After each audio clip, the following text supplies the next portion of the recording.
Hey, what's up fam?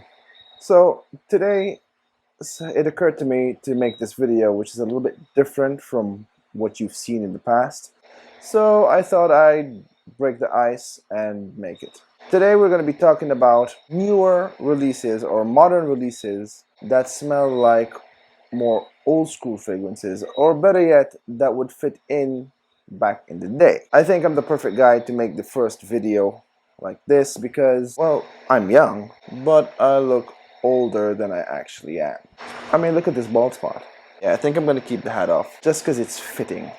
You know what I mean? So today what I'm going to do, I'm going to bring you 4 fragrances that were released in modern times, or modern releases, that would have fit in perfectly back in the 90s, 80s, or even 70s. So stay tuned.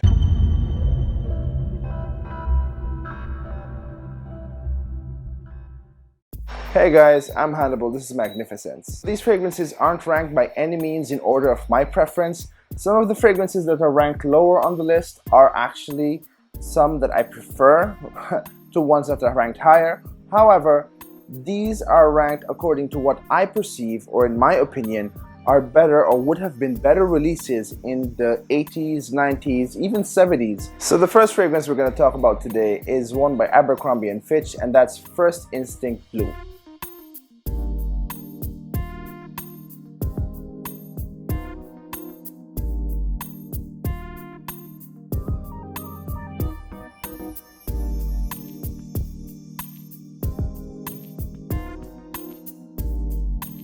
This fragrance was released in 2018, and the nose behind it is Yves Cassar, who admittedly I haven't heard of before. It's called First Instinct Blue, but it doesn't really smell very blue.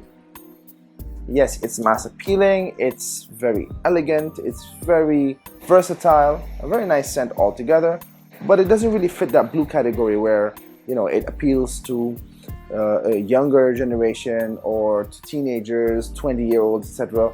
They can very much pull this off, but to me, in my taste, in my opinion, this could have easily fit back in the 80s or 90s. This is not something that smells very modern or smells very childish by any means. So it's classified as a fresh, spicy, aromatic by Fragrantica, but I get more fougere from this than anything else really. The notes that I get from it are lavender, apple, amber, rosemary, and that's pretty much it. There is also cardamom and sandalwood in this, which I don't get too much of, but they do give a little bit of shape to the fragrance. This fragrance doesn't smell like the rest of the Abercrombie & Fitch offerings, for example, Fierce, which could easily be worn by a 20-year-old, a 19-year-old, you know, even a 15-year-old.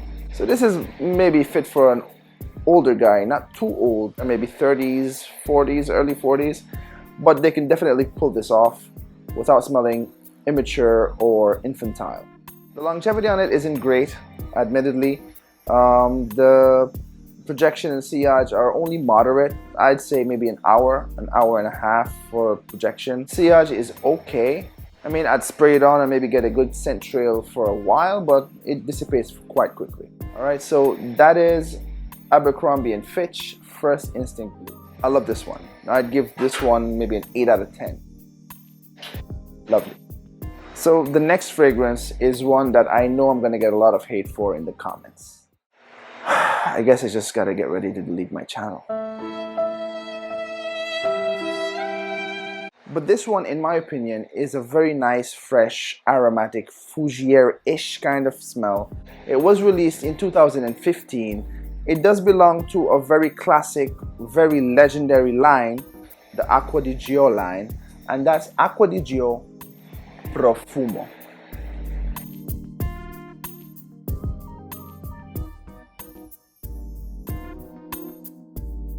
Now look, this keeps that classic Acqua di Gio DNA, but it matures it up very nicely. If this fragrance came out in the 90s, or even in the 80s, late 80s, along with Cool Water, along with Drakkar Noir, I think this would have been amazing. I think people would have mass buyed this and just wore it every single day. This probably would have been to the 80s what Acqua di Gio was to the 90s.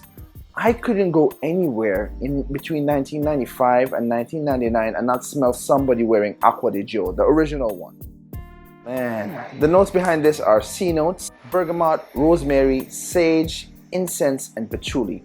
Now the incense and the patchouli in this are what give it that old schoolish scent profile.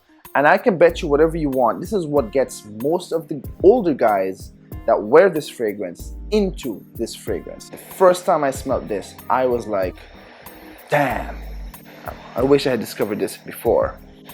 But I bought this bottle in 2016, and I really felt like this one might have been released a little bit after the original Acqua di Gio, which I also owned, and I killed like 2 bottles of in the early 2000s. Okay, so the next fragrance is a cheapie. The next fragrance is also not one that's much talked about in Fragcom, or at least not so much hyped up in Fragcom. This fragrance to me smells like Gucci Pour Homme 2, kind of it, but it's very cheap. It's not as high quality, and as you know, Gucci Pour Homme 2 is discontinued. It's a tea-based fragrance from the house of Hanami, and that's Hanami Him EDP. This one is coincidentally my scent of the night tonight. I'm wearing it, I really like it.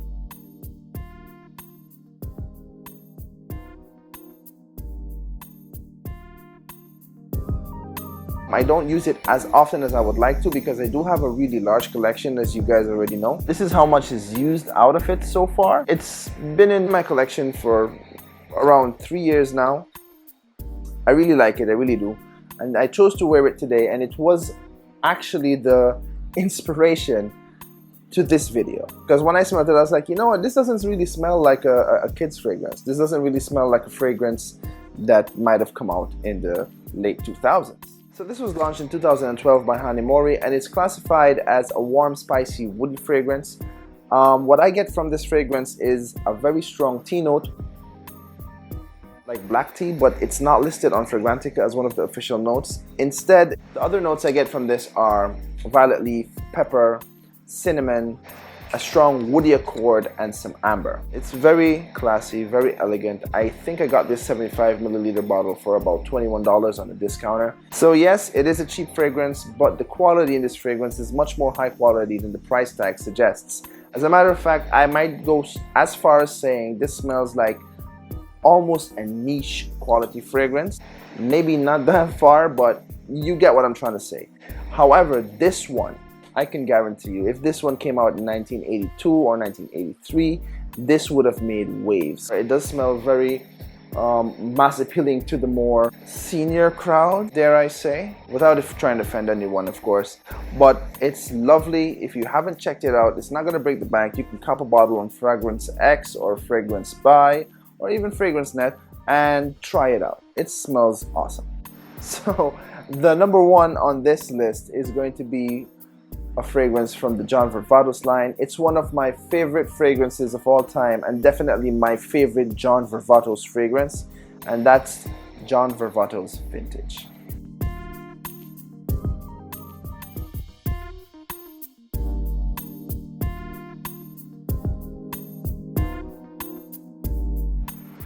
Aptly named, John Varvatos Vintage is a beautiful fougere kind of fragrance. It's a woody aromatic fragrance. It's a fragrance that reminds me of something that could have easily came out in the mid-80s and could have been so used, maybe even overused. It smells like a hybrid of Drakkar Noir by Guy Laroche with something else that's a little bit more maybe fruity or woody, and it is just amazing. But this one, although it smells like an 80s fragrance, was launched in 2006. Okay, so it's not a very modern release. It's not from the 2000 teens, but it is still not your old fragrance or classic powerhouse 1980s, 1990s fragrance. To me, it still qualifies. I don't care what you say. This beautiful fragrance is created by Rodrigo Flores Roux, who has created quite a few of the John Varvatos fragrances. This one has a shitload of notes. To me, it opens up with a very tart rhubarb smell that borrows a little bit of fougere essence from the lavender that's in the mid. A little bit of jasmine is also prominent in this one. It has patchouli, which is very notable and probably gives it that old schoolish kind of vibe. In the base, it also contains oak moss and tobacco, which add even more to that Drakkar Noir kind of feel, I think. And in total, a very beautiful fragrance, very classy fragrance, easy to wear in the office, easy to wear around the house, easy to wear just to run and do a dash for an errand or something. And it's very, very high quality for the price tag that you'd pay for this also, which is around $30 maybe maximum. This 75 milliliter cost me around $24 on Fragrance X when I bought it. And yes, a modern release that smells like a classic 1980s, 1990s release, and would definitely score some cougs, man.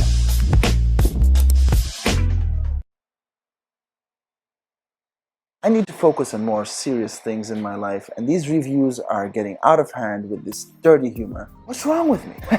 So anyway guys, thank you for watching this video. As I said, it's something new that I came up with. I think it's a good concept.